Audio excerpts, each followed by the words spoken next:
Hello, and a very warm welcome to everybody here gathered in Kuala Lumpur and to those joining us online for what is the final panel of the 2026 Global Forum for Responsible Recruitment. Thank you for being here. This year's forum has asked how responsible recruitment can hold its ground in an era of global disruption. Labor migration governance is under strain. Regulatory gaps and uneven enforcement are giving informal and opaque recruitment channels room to grow.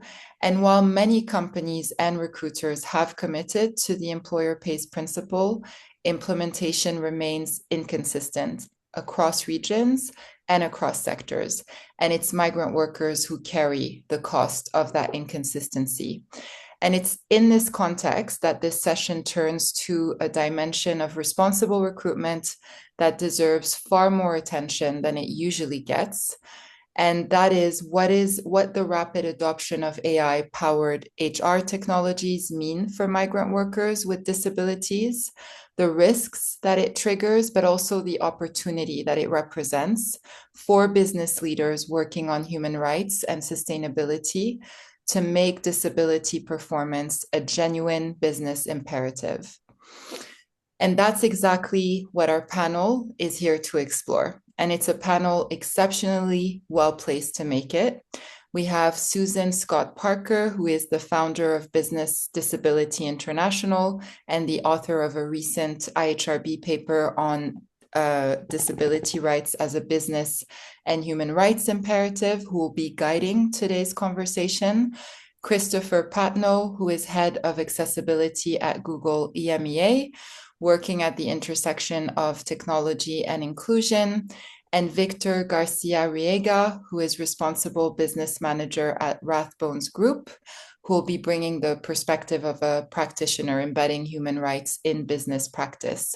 Before I hand it over to Susan, I wanted to say that this session is a recorded session that will help frame the in-person workshop that follows.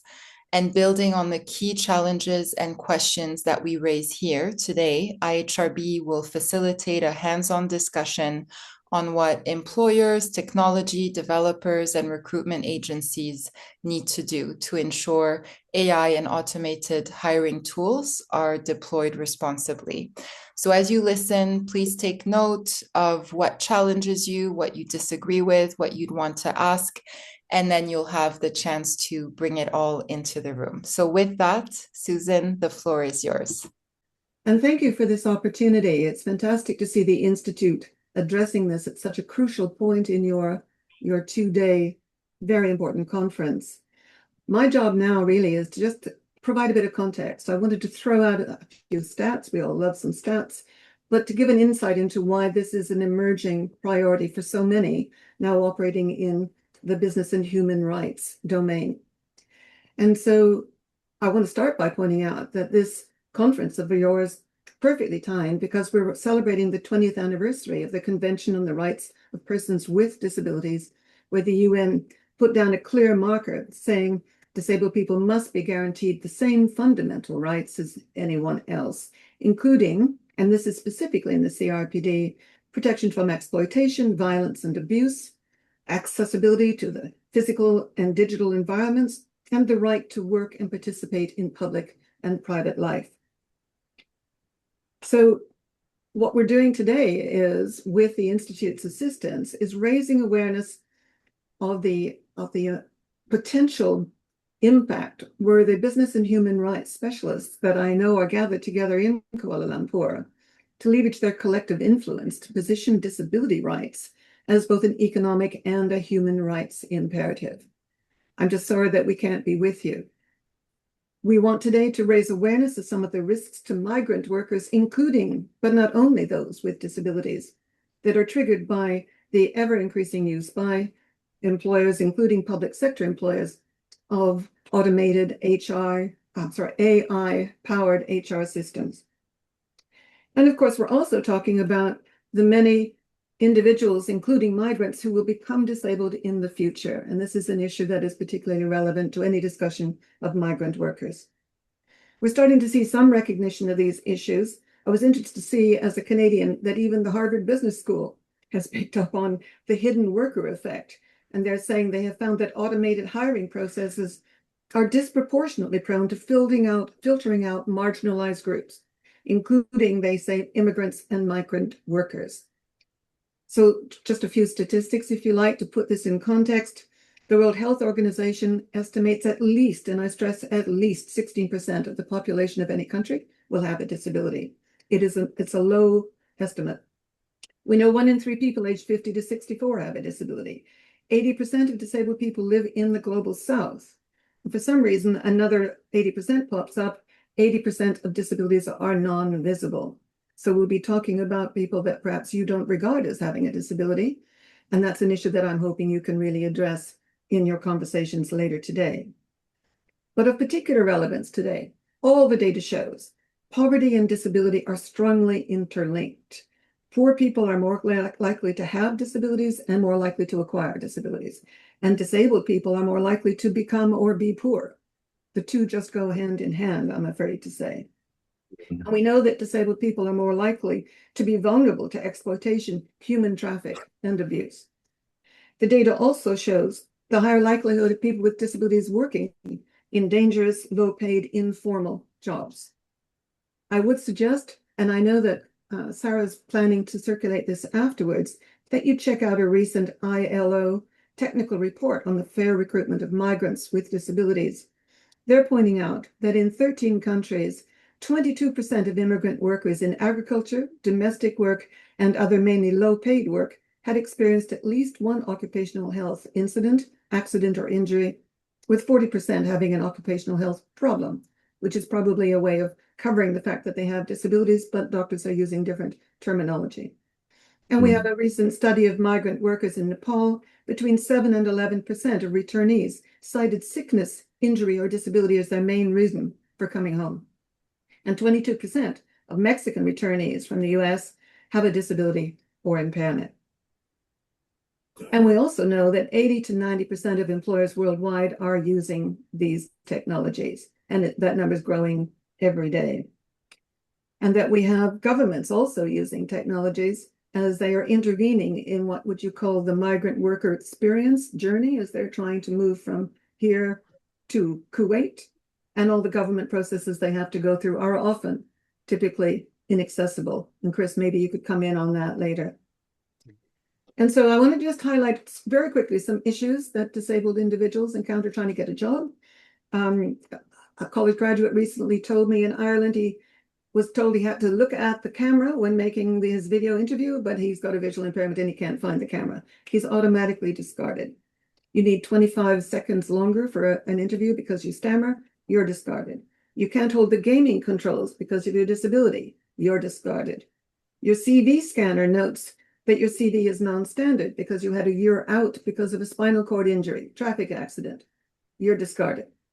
You score poorly on the IHRB test, which claims to tell the recruiter if you have honor and integrity because they're using facial recognition technology and you have a scarred face.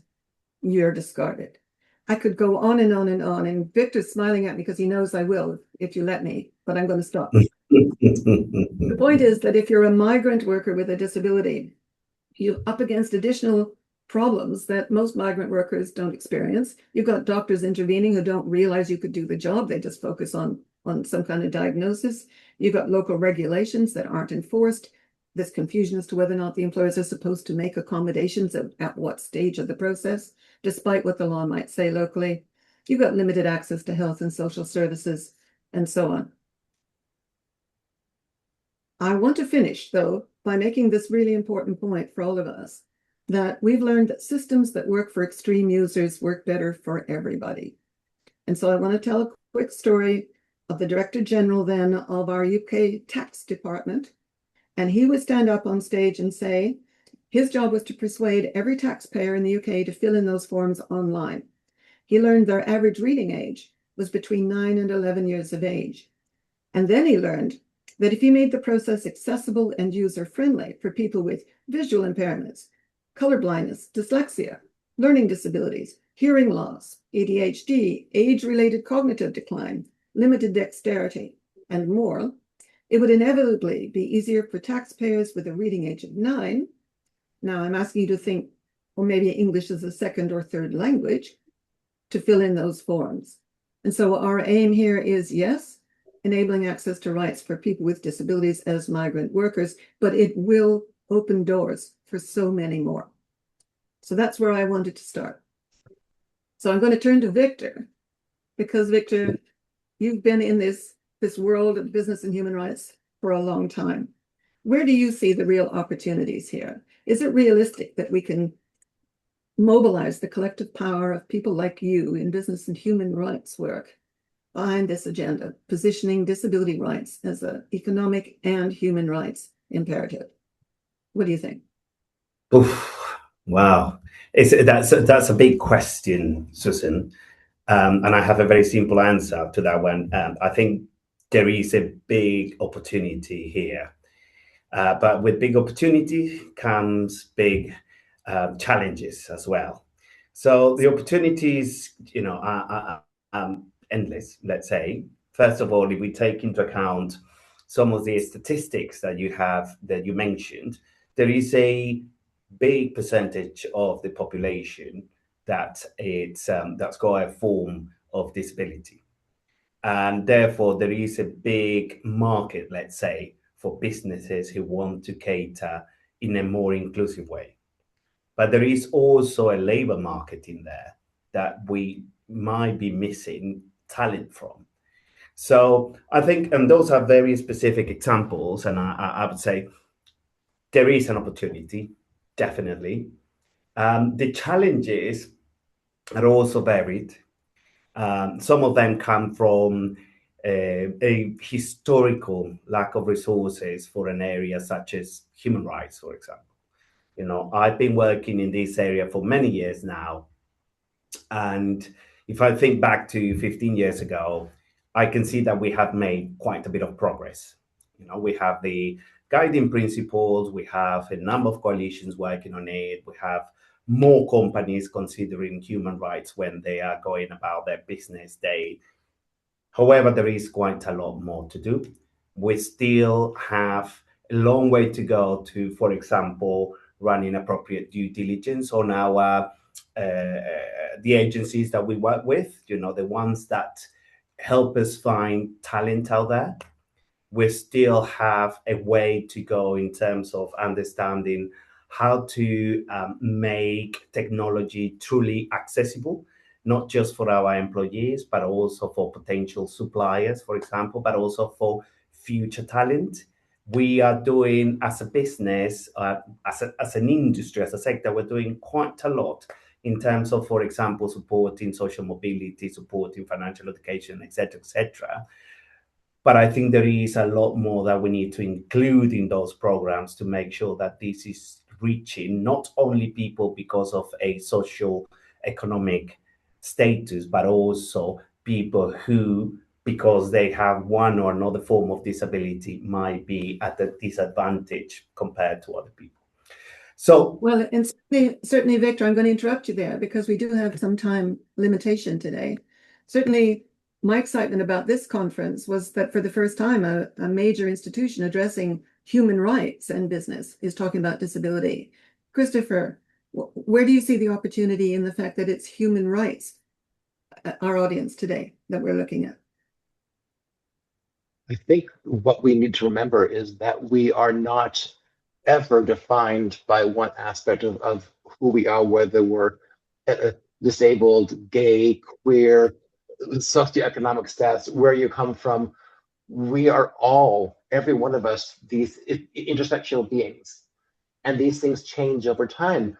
I moved from the US into the UK, and I sometimes have no idea what people are talking about because context and culture makes a difference.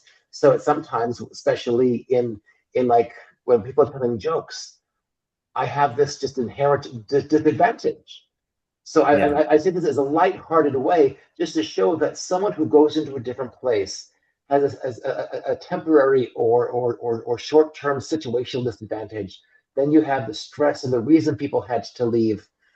This is a human right because it happens to every single one of us. We're not staying at home in our beds waiting because we're afraid of the world. We're in the world trying to make it a better place. We have to take advantage of what we're good at and the goodwill and the expectations of people around us. That's what makes it a human right, because it happens to all of us. Then you overlay the impact of technology, and technology is often designed by people who are thinking about one factor at a time. It is when someone creates a technology, you think, okay, I'm gonna.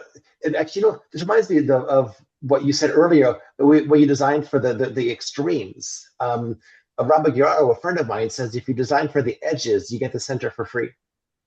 And this is just good practice when it comes to designing software and systems and services. Because if you design for the more challenging cases, you're solving the problems for everybody in the center anyway. And when they're having a bad day, or if they've been injured, you're still meeting everyone's needs because you took the effort at the beginning. So one of the challenges that we have is realizing that every single one of us is intersectional. Our lives change, context changes. So what do we do to create an environment that is flexible to meet our needs? And I'm going to challenge you there. I want to challenge you, Chris, because please. One of the challenges we have in this conversation about how HR technology is impacting migrant workers is HR, right? The buyers, because they don't position disabled migrants as a priority. They're not interested in removing disability-specific obstacles. They're trying to manage complex systems and using recruitment agencies, the Randstads of this world. So what do we do there? So the HR... I want to come in here as well after Christopher. Sorry, Christopher, go ahead. Well, I'm going to ask Victor if he can change the behavior of his HR people. I'll come back on that. Christopher. So I think it really has, it's that things roll downhill. So if the organization makes a determination, HR is supposed to follow the expectations of the organization. The recruiting organization is supposed to be following the expectations of the HR team, and the procurement team is just responsible to provide a piece of software that meets the recruiter's needs. But if you can change the organization, everything else rolls downhill. The challenge is that often doesn't happen. So it's up to noble people in each area to try to do their best, but without the cover of leadership saying, this is important, and you have to be out and proud and vocal, and you have to say it more than you want to because people don't listen. Then you can have that impact. But the procurement people are just doing what they're told. The HR people are just doing what they're told. We need to change this at the top to make everything else work. And I said to a procurement guy once, if HR asked you to buy submachine guns, you'd probably say, "Are you sure?" Right? They would check it. Okay, Victor, come in there. Maybe, unless they're a different type of organization. But what I wanted to add to what Christopher has identified really clearly is that awareness is, it's one of those issues. HR have to deal with quite a lot of demand, and therefore they have very limited resources, usually the same with procurement. So if they are not aware of these issues, they are not necessarily gonna do or take the steps to make sure they are thinking about this actively. So that's where what I see is we've seen a bit of an evolution in terms of a bit consideration of human rights from an HR point of view. We started with gender a little bit, gender balance. We need to have a bit more consideration for women and these. Then we started putting a bit more attention into, sexual orientation, etc. And there was work that was done through HR to make sure that we were, looking after that. And then we became about ethnicity and etc. So we've been making progress, in a way that is being taking one characteristic, another characteristic. And that's been not because of, we decided that was a way of going about it. It's because a number of complex elements came together, societal movement, Me Too, Black Lives Matter, etc. So I think this is the time for us to now keep pushing this messaging about disability and the complexities of disability, the fact that you cannot, it's not like my color of skin, you can see what color skin I am, or if I declare this or that. Disability's got a bit of at the complexity when compared to other things. But if we work with our HR teams, if we as human rights professionals, as sustainability professionals, ensure that we put in our plans engagement with HR around this issue, eventually we will get there because they are open to all of this. And at least in my experience with my HR colleagues, when I come to them and I ask a question, they do engage and they looked at ways to finding a solution. So let's challenge that, because I've heard disability, 20% of the workforce just dismissed as niche, right? Why are we talking about this niche thing? We've got so many other constraints and so on. But if it is a human rights issue, and then you're doing human rights due diligence, do you not hold your HR people to account for whether or not they are in effect enabling rights properly for people with disabilities that they encounter as applicants and colleagues? Is it not part of due diligence to ask them those questions? And if you would expect so, and if a disabled person is discriminated against, who in the company is responsible or accountable? Is it the HR director who ordered the tool? Hire view saying I don't have any integrity because I'm facially disfigured? Who goes to jail? Who goes to jail?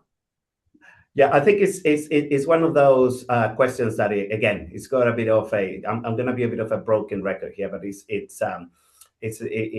quite shared. It's a bit complex because in the first place, it's very difficult to identify a company that's got human rights due diligence nailed down to the teeth. Yeah, Google will do very well in certain areas and not so well in others. We will do relatively well in some areas and others. And if you look across the board, that would be the case. Because let's think about this. It's not just human rights from a HR angle, but you also have to look at a supply angle, but you also have to look at an employee angle, and etc. And human rights is a myriad of the different facets of individuals, as Christopher was talking, that we are, and to be able to cover them all, it is a massive challenge. It is a massive challenge, and we're still working on it. So what I say in this area is liability will be linked to those who are closest to the risk and who were supposed to know. Many people will look at us as good advisors when something, when something needs to be done. So part of our human rights practitioner, part of our sustainability practitioner role is to make sure that we are able to raise some concerns, some issues, and bring people together to work it and provide expertise in certain areas and look for expertise in other areas where we don't have it. So I think it will depend on a case by case. It would be unfair to point at one person and say, "It's your fault." Of course, there will be cases where that might be the case, but in general, it is more because of the ecosystem, is more because of many different reasons. Okay, Christopher, comment, please. I think we have a carrot and stick problem. You say who goes to jail. The problem is nobody goes to jail. So you need a stick. But if you only have a stick, then you're going to go down to the point of lowest common denominator compliance BS. Sorry, yeah. It's been a long day. You don't want to have it be just lowest common denominator compliance because that's not going to create the tools that actually make the difference. But if you don't have enough stick and enough carrot, the right answer isn't going to come. What accessibility is really about is providing options for people to meet their own needs, because everyone's needs are going to change over their life or over the day. So what we need to do is to stop thinking about a tick box approach of these things, but take a look at the thoughtful ways that someone has the ability to take an accommodation or a mitigation for some of these HR technologies. You need to have that off-ramp for someone who doesn't fit within the core box. And that's what an HR professional can say. We want to accept and allow this to happen. This part doesn't have to come from the leadership, but it's nice to have the support. Someone has to say, these are the things that we're willing to take an accommodation for. The problem is there's so much fear about fraud that people aren't willing to do that. So how do we handle the problem of fear of fraud and supporting people who have needs? And this is an unsolved problem in every aspect of government, in every country of the world. Well, fraud when it comes to applying for benefits, but I don't know many job seekers that are prepared to take on the stigma of having a disability just on the off You would chance be they can get. no, you would be so surprised. I dispute that. And I don't think if we're talking about disabled migrants that they're out there claiming disability status. If anything, the research Okay, has shown that's they're disguising it, right? Because they fear they'll never get a job, or they'll be sent home, or they'll be stuck in, country X for the rest of their lives. Yeah. but on the same side, they're the ones that are going to have that have the most need. Hmm. So Yeah. this is why you need to have this transparency of accommodations. So it takes someone to be strong enough to say, I'm willing to take the risk and measure what kind Yeah. of fraud has actually happened. I've never seen this. That would be a very interesting thing to have someone do, say, we're going to allow these 6 things. The only time we've seen the evidence is when you've got an outfit like GSK that doesn't require you to prove you have a disability before they treat you properly by being flexible. And they, over 9 years, have seen no fraud. They got rid of a little appeals group they had where they anticipated there would be all this stuff internally. I want to bring us back, because time is short here. I have to bring us back to migrant workers, because what you're describing, Christopher, is that insight that you can't treat people, migrants with disabilities or anyone with a disability, fairly at work if you're not both accessible in the sense of the built environment and the technology accessible to groups of people, and adapting for individuals, because no two blind guys are going to need the same arrangement to be productive.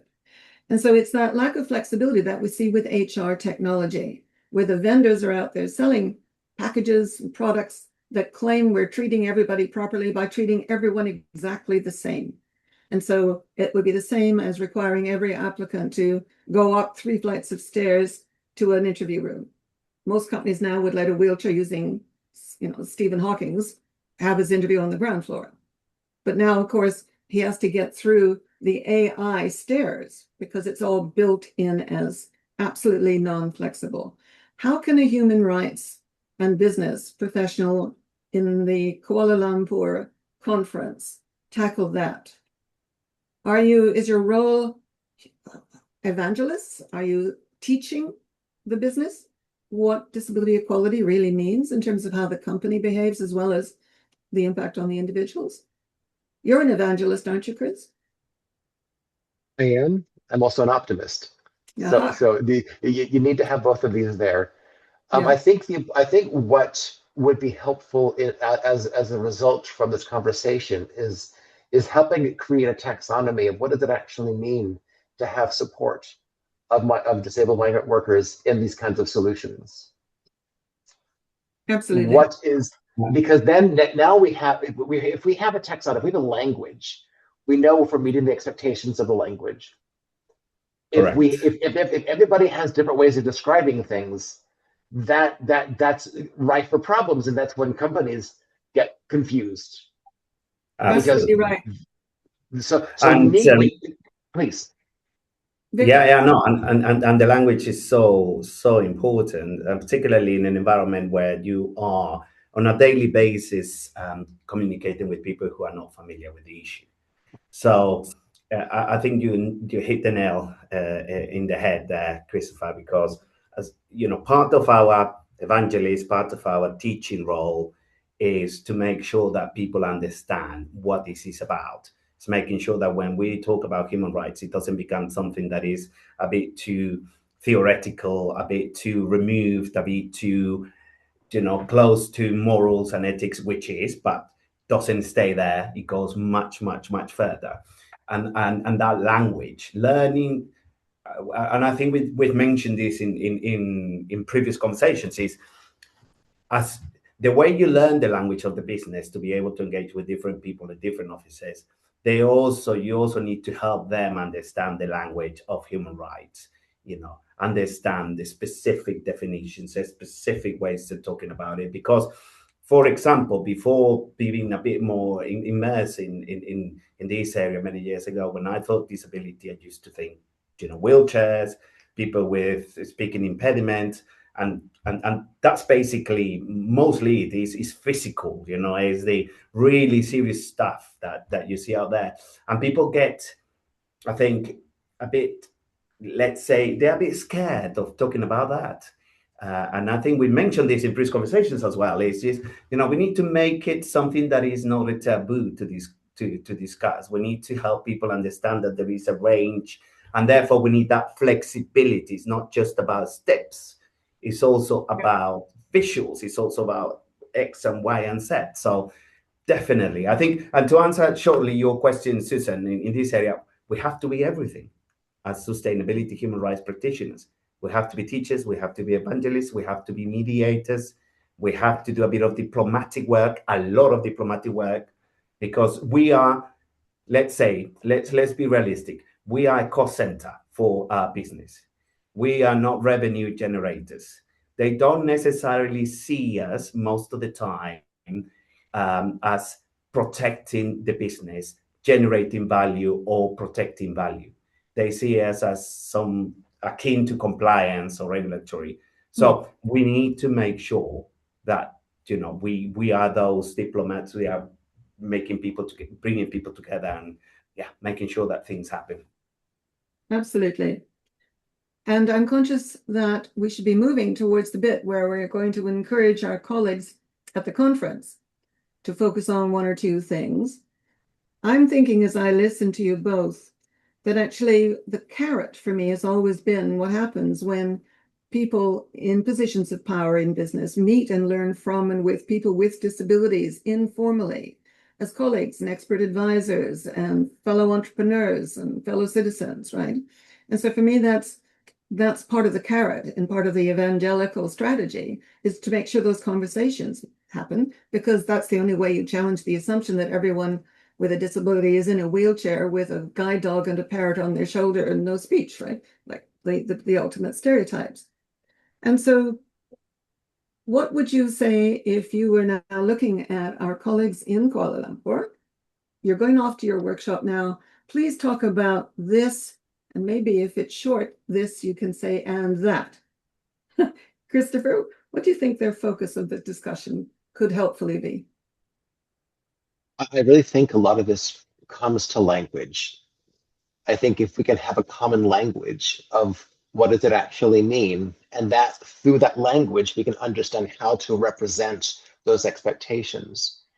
I don't even know where to start as a technologist. This is beyond my space. I work with bits and bytes and nerds. That's my world. I can help you with that. But your world is new to me. So help me understand how to create the tools and opportunities that create the flexibility for these people. Okay, I'm going to come back to you quickly then as a technologist. If the people in the room that we're talking to have influence in their companies, what do they say to their chief technology officer? What do they say to procurement about the impact of the HR technologies? How can they mitigate risk in that domain in some way? What would you be talking about?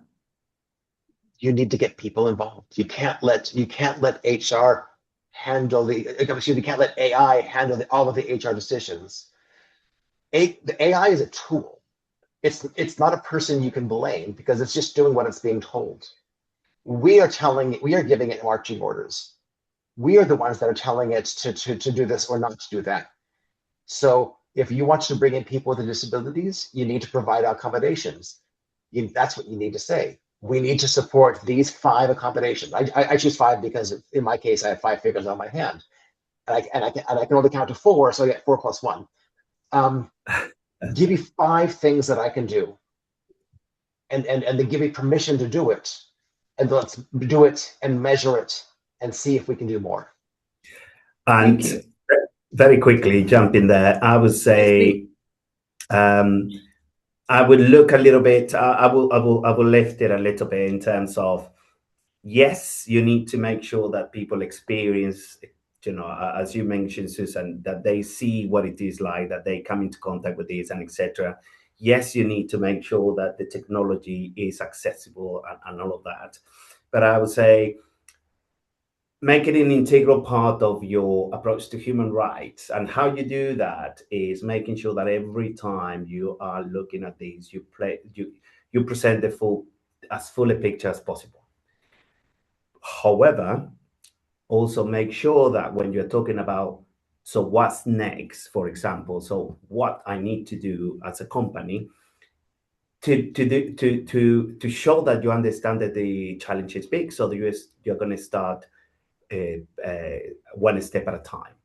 Although the human rights, let's say, issues are complex, you need to be able to demonstrate, to show your company that you are not asking them to address all of these issues in year one, but you are going to do it in a way that's creating, exponentially value and is opening doors to address other human rights related issues in this case. And AI is a fantastic tool, at least I've been using it in that way, to, for example, make sure that you know where your risk is the highest, because that's where you should start. Where's the highest risk, plus where you may have the influence to address that risk.